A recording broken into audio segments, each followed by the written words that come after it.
This is I Hear Things for Friday, September 17th, 2021. To all the podcasts I've loved before.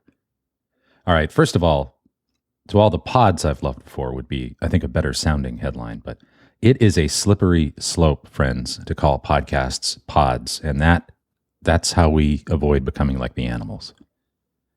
So Ariel Nissenblatt from Earbuds Collective Squadcast, a very good tweeter, posted a wonderful question on Twitter just a couple of days ago, and where she asked, what's your podcast's unique value proposition? Be very specific. What's your pitch, basically? And I think that's an excellent exercise for any podcaster. It's very similar to what a former podcast partner of mine, Mark Schaefer, would call the only we statement. How do you fill that in? Only we do this. Now, this can be a difficult statement to fill in for the average podcaster. What is the thing that only your podcast provides for its intended audience? Not being able to formulate this kind of statement for your show is problematic, not only as a hindrance to promote your show, but also as a trailing variable for what's really a deeper problem, an inherent lack of differentiation with the show itself. It's definitely a thing that I thought about first when I decided to create this podcast, which is a podcast version of my newsletter, I Hear Things. I started this podcast initially as a service, really, for those who told me that they sometimes didn't have time to read my newsletter. It can get long, but they could always make time to listen to it. And that's how really the podcast was born. But the podcast for people who like to read I Hear Things but don't have time, that's not the most compelling pitch that I've ever heard. It probably ranks somewhere just ahead of the podcast that won't give you leprosy. And this is that podcast.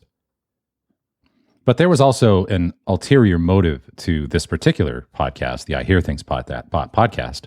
I'm not going to edit that out, friends. I've been speaking for a few years on the importance of creating shorter forms of content, just different forms of your content, not necessarily making what you have shorter, although that wouldn't be a bad thing, but really just as a way of giving your audience the choice of how they want to consume your stuff. Yeah, there are some people that will give you an hour every week. But for those who can't, they shouldn't be denied your gift. So I made a shorter version of things, a shorter podcast than I'm accustomed to making to kind of do this for myself. And I'm certainly as guilty as anyone of being the cobbler whose children have no shoes. So I decided I'd actually follow my own advice for once, and I would consciously create a shorter version of the type of content that I generally produce. So here was my answer on Twitter to Ariel's question, what's your podcast's unique value proposition? I responded, 15 years of podcast audience research in 15 minutes. Now, I felt like this was a pretty good only we statement, especially the first part.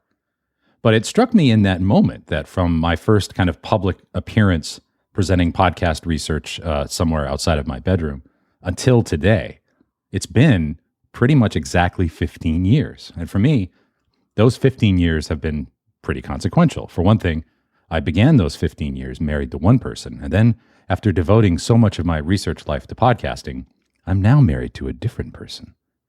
Am I saying there's a direct linkage here? Am I not? No, I am not.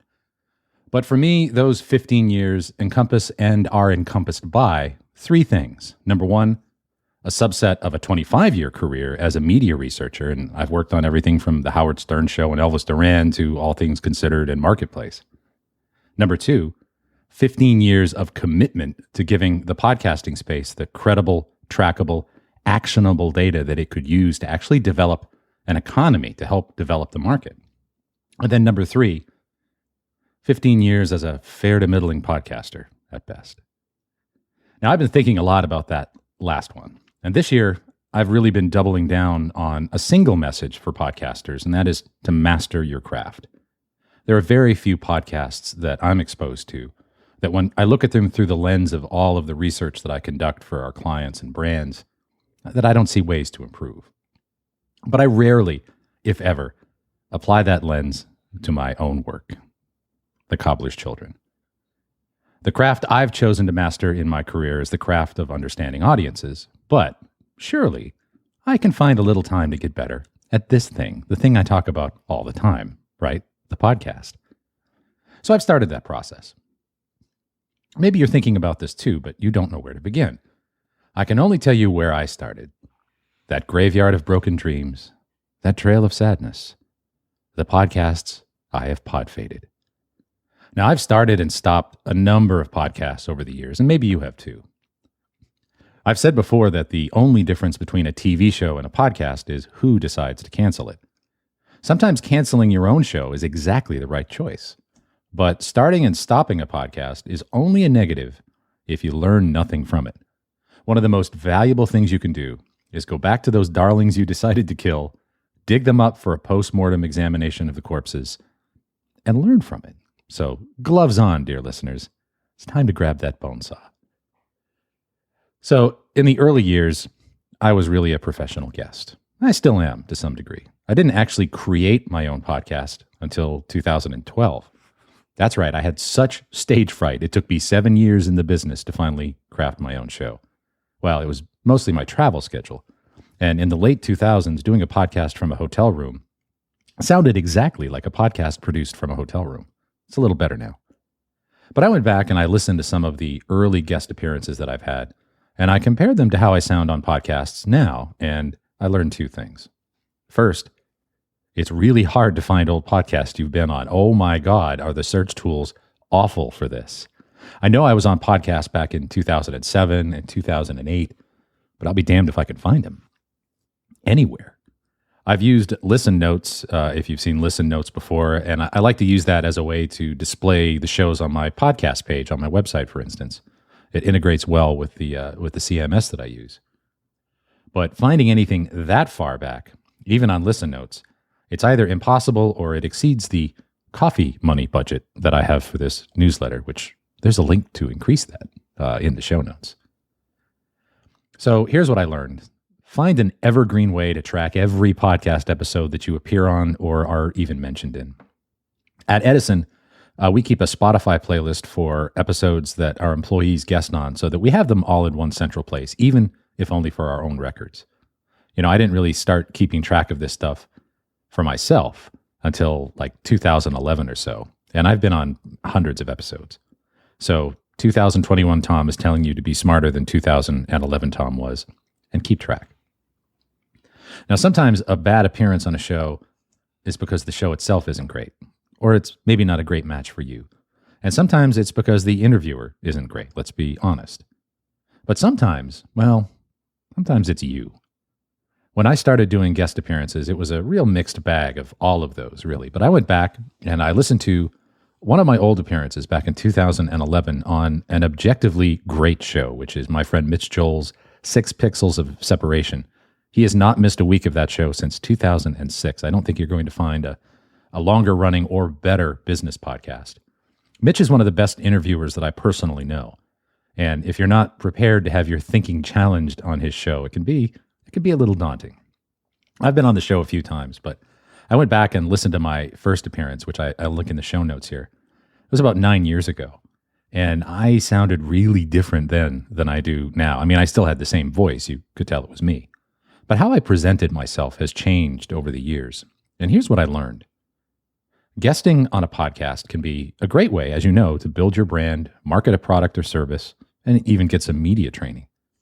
But sounding like you're building your business or sounding like you're marketing your product guarantees one thing: a crappy show, even if you're the guest. Your podcast appearance won't be as effective for you if the show is unlistenable. And I think you have a shared responsibility in making that show listenable. Today, when I guest on a show, I'm very conscious of the fact that my immediate goal is to get that episode listened to. And that means helping the host create an entertainment and not an audio brochure. Then there's the Friday Five. The first real podcast that I developed and hosted myself was called the Friday Five. And the initial pitch for it, this is for Ariel's benefit, was discovering the musical DNA of interesting people. I know it doesn't sound like it from the title, but I called it the Friday Five because I wanted it to sound short. It wasn't. And I wanted people to expect it on Friday to give it a context in their lives. I still think that sort of thing is a good idea. But the idea I had for a show at that time was to interview my fellow marketers, speakers, authors, just interesting friends of mine. And this is not a particularly good only we statement, by the way. but to do that through the lens of asking them to give me 5 songs they could tell great stories about.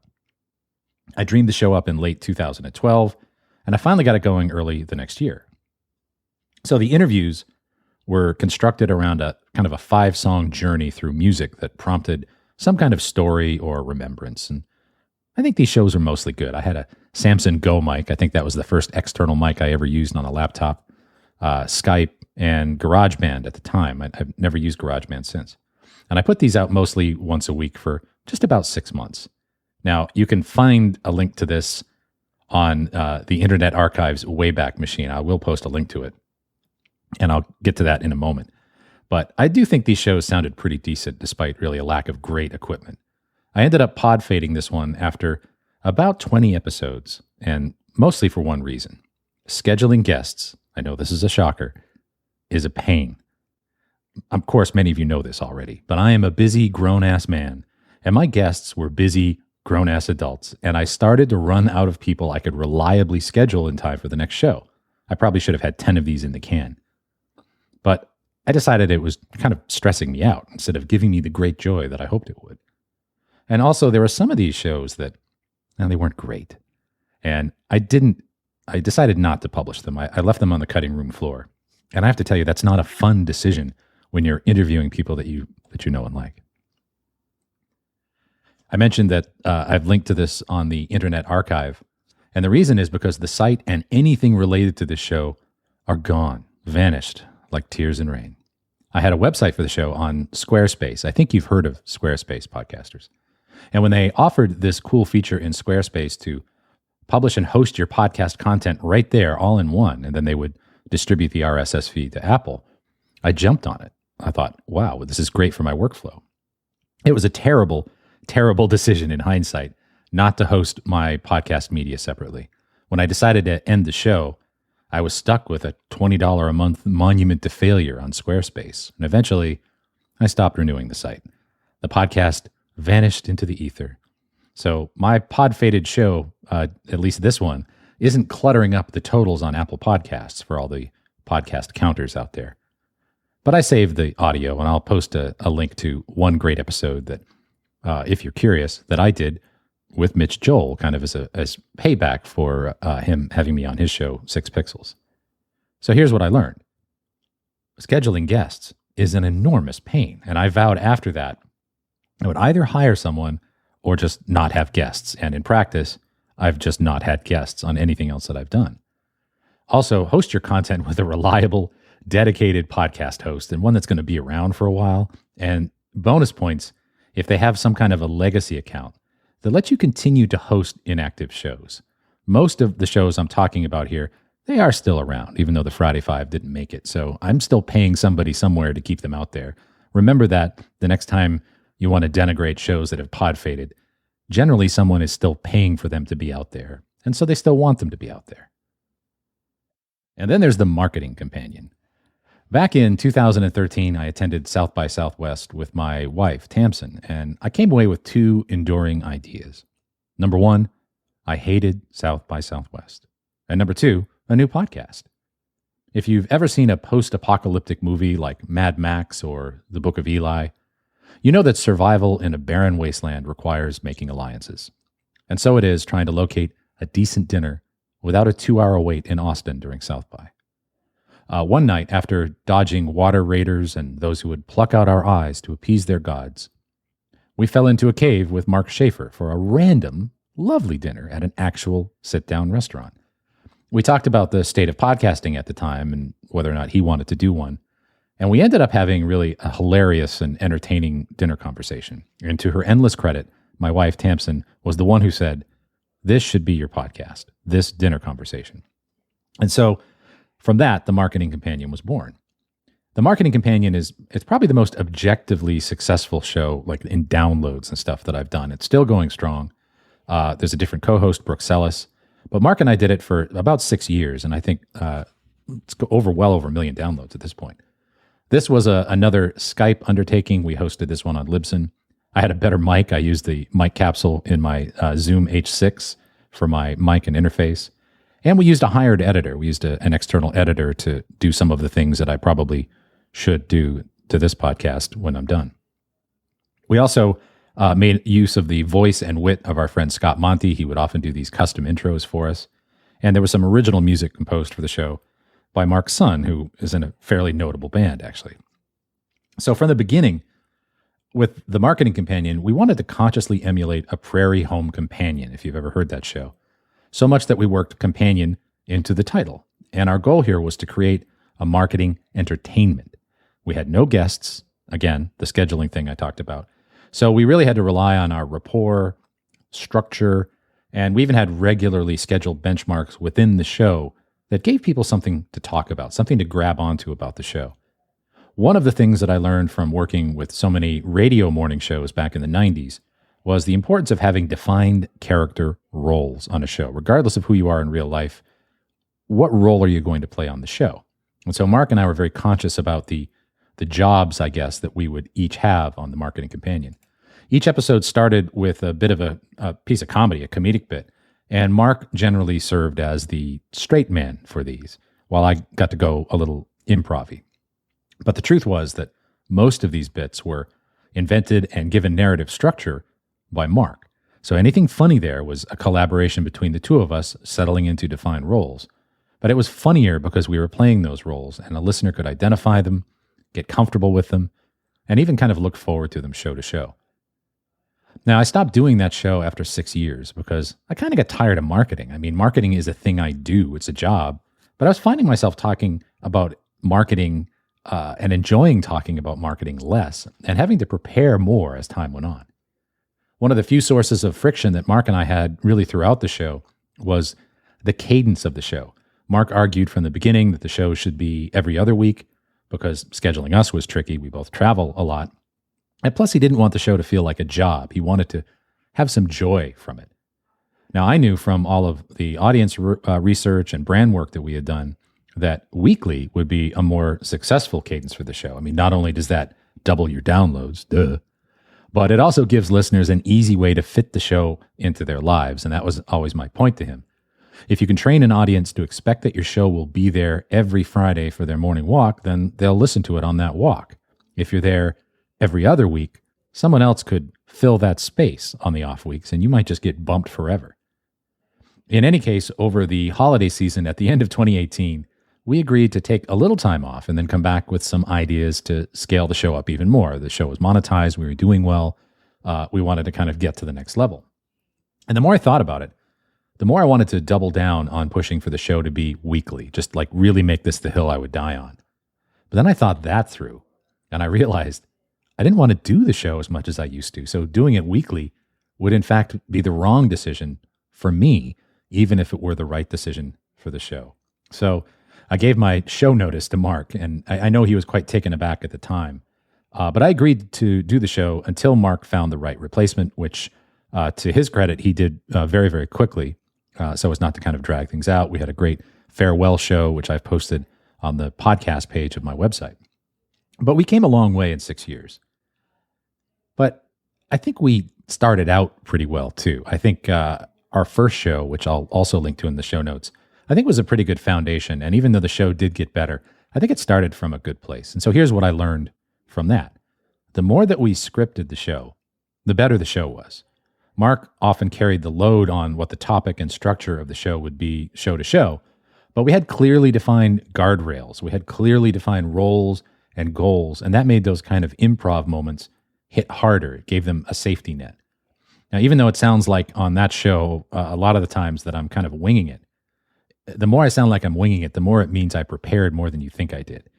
And the other thing I learned, by the way, is have a strong business relationship with your co-host. And I did with Mark, luckily, so that when you make an exit like that, it doesn't turn into heartbreak or any kind of legal or financial strife. So after leaving a very successful show, I still needed some kind of creative outlet. And that turned into Tom Reads His Spam. And in that show, I did dramatic readings of some crappy spam emails that I would get from time to time. And I still post those every once in a while. I don't run into great spam as often as I used to, but I still do them occasionally. I'll do them in one take, not in any kind of regular fashion. And though the episodes have nearly trickled to a halt, I have to say, I do still maintain a Blueberry account to host it. And I do occasionally upload something, and I keep it around for one good reason. And here's what I learned. Doing a regular podcast like this one it's an enormous amount of work. It's an obligation. But I found that I also needed a playground. I needed a place to create something at my cadence and not somebody else's, and to experiment without obligation. And it helps to remove that nagging feeling that you should be doing something, which, by the way, is a form of tyranny. I've done lots of little one-off things that I've posted to Anchor or SoundCloud for this very reason. I did one single show called Tom Explains All the Songs. I did another one that was basically a cooking show where I explained how to prepare fugu safely, but of course it was an audio podcast, and that was the joke. I may never do either one of those two things again, but having a sense of play turns out to be, I think, very important. And a podcast does not always give you that. That brings me to The Freenoter. The Freenoter, of course, is my favorite podcast. And like Tom Reads His Spam, I don't consider The Freenoter to be pod-fated. It's merely on hiatus. The log line for the show, here's your pitch, Ariel, how to profit from speaking for free. And it's designed for people who speak on behalf of their companies, like I do, to have a resource to get better. So many speaking podcasts are for people who get paid to speak, but organizations like the National Speakers Association, they didn't really have adequate resources for people who aren't earning their living directly from speaking fees. So my wife Tamsin and I decided to create one. Now, we gave this show a rest. We love doing the show, but we gave it a rest because the whole business of events and speaking were taking a big old COVID nap. So after doing a few shows at the end on virtual events, we decided to give it a break and retool it. It'll be back at some point. It remains my favorite podcast, mainly because my wife is my favorite co-host. I'm sorry, Mark. I think we did a pretty good job on this one. We found some great music. We had some amazing show art commissioned by a good friend of ours. I'll link to it. And I produced the show with a couple of ATR mics, a Zoom H6, and Adobe Audition. And the show really was as fun as it sounds. But I won't lie, there was a little bit of stress at the beginning. And here's what I learned from that stress. Structure, structure, structure. At the beginning of the whole narrative arc, we figured we could get by on chemistry. We have enough of a chemistry together to make the show work. I mean, I married her. But I think that gets you to a B- at best. If you really want to create a consistent A+ level entertainment, the further out you can structure the entire arc of a show, every episode, the stronger the show is going to be. You know, for the marketing companion, we were pretty much week to week on topics, and the show, of course, went up and down. But the Freenoter was a little bit different. It was actually more stressful for us not to know where the show was going. So even 10, 12, 20 episodes in the future, we would script out not everything, but we would have the arc of the whole series on paper. So when we really built out that detailed arc, that alleviated a lot of that pressure, and it made it fun again. And I think when we reboot the Freenoter, it will again have an entire season scoped out before we ever hit record on the first. Deep Six. Deep Six is another show, and therein lies some sadness.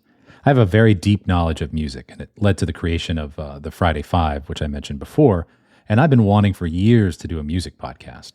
Unfortunately, as I hope most of you know, if you podcast licensed music without compensating all of the various rights holders of that music, a lawyer will blast a CD-sized hole in your face, or maybe your intestine. Depends on how good a shot they are. It doesn't matter how long the clip is, or whether your podcast makes money, or if your cousin is married to a guy that knows the drummer. You just don't do it. But when Anchor and Spotify added a feature that enabled Anchor creators to insert songs into Spotify premium shows, and thus use Spotify's existing licensing arrangements, well, I jumped all over that. I had a great idea for a show called Deep Six. And the idea of Deep Six was that I would take a given topic, a wacky topic, and I would try to draw increasingly odd or at least interesting connections between 6 seemingly unrelated songs. Now, I quit this after 10 shows. I got frustrated. I got so frustrated with the actual mechanics of how it actually had to work to comply with the licensing and the tools that it didn't represent what I wanted to do. First of all, it only worked for people listening to the show on Spotify Premium using the app. If you used the website or didn't have Premium, you got random 30-second clips of the songs, and they weren't the clips I would have picked if I were editing them down. It was incredibly jarring. And yet my show would end up on searches in this very, I consider, unlistenable form. And I just hated having to explain all the caveats to listening to the show, what you had to do, what service you had to have. I hated all that.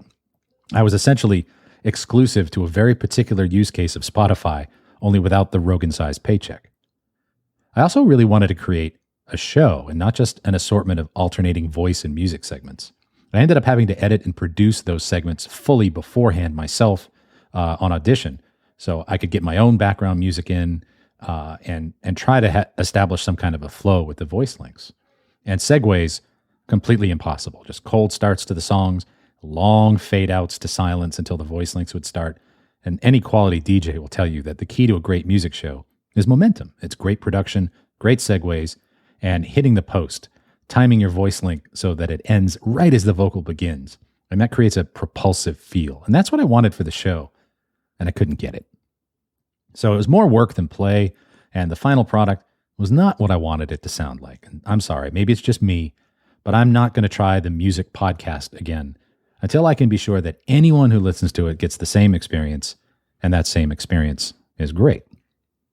What I learned from that is don't compromise on your standards. My shows have gotten better as my skills have gotten better. I always try to make the best show that I'm able to with my skills. But with Deep Six, I had to confront putting on a show that I knew could be better. I had the technical skills to make it better, but the systems weren't there to let me do it. And that was really frustrating. And that brings us to the present day, to this podcast, which I will continue to tinker with a little bit and probably do so a little bit more before I really start to promote it as its own dog. Right now, I still sort of treat it like it's the audio version of the newsletter, but it's almost ready, I think. Today, I record this in pretty much one take on a Shure M7V into Audio Hijack on my Mac. If I have any mistakes, I edit those out in Fission. I love Rogue Amoeba products. And the leveling and inserting the music at the beginning and end, I let Auphonic take care of all that. I don't have to think too much about the podcast because I write it all first. I'm a writer first and a podcaster second. I don't have to edit the podcast very much because I spent hours writing and editing the script. What I learned from that, I love writing. I don't love editing. So soar with your strengths, baby. I Hear Things is completely scripted, but that means I'm generally less than 15 minutes away from when I finish a recording to when I post it on my Transistor FM account for distribution, wherever you get your podcasts. So let's wrap all this up. 5 quick things that I took from all of these. Number 1, create an entertainment, even if you're a guest. Number 2, structure creates freedom. Number 3, have a place to play outside of your regular podcast. Number 4, eliminate or outsource anything that doesn't make you feel strong when you're doing a podcast. And number 5, don't be afraid to cancel your show and make a better one. I think that's enough damage for 1 week. I don't know if you've enjoyed it or not. It went a little long, but I found this exercise very helpful for seeing just how far I've come and then consequently how far I've got to go. And you might find it helpful to do a similar kind of forensic exercise on your potty of work. Please don't unsubscribe because I said potty. Have a great weekend, and I'll see you next week here on I Hear Things. This is Tom Webster. We'll see you hopefully in 7 days.